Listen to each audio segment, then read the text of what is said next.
Hello mga dams, good morning. So for today's video, mag-tutorial na po si Mana kung unsaon pagkuha sa watermark sa ato ang TikTok. Same anang naa sa akong background mga dams, no, na-share ka ng watermark sa kanang iyang video. Mas maayo man gid na nga mo tuman na lang kita sa policy ni Facebook aron madali ta og monetize, no. Kaysa magsigitag buhat og video unya kanang sayang na pud atong effort no kag time nga i-google na to diri i-google na nganong Google man ni Facebook na diri unya pagkahuman mag-tutorial na ta kay daghan naman ta gitabi di mag-tutorial na ta. Okay, let's do this. First na to buhaton mga dams, i-open na to atong cellphone. Turn na to ma-open mga dams.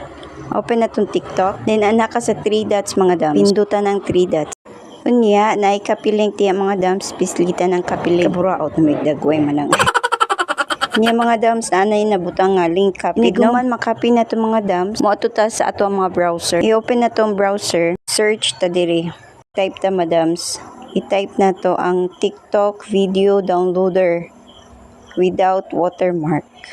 Ato nang pangitaan mga dams, no? Pislita na diya mga dams. Lagi na to diya mga dams, no?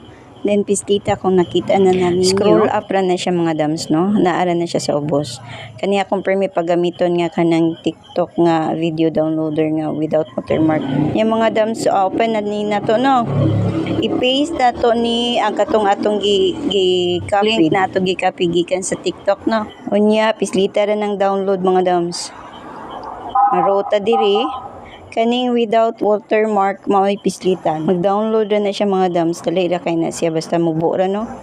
Na charan mauna na wala na watermark. Mararag magic. Di ara yung solusyon nga wala watermark, no? Dali ra kayo. Unya maora to mga dams, salamat kay sa paglantaw. Follow for more.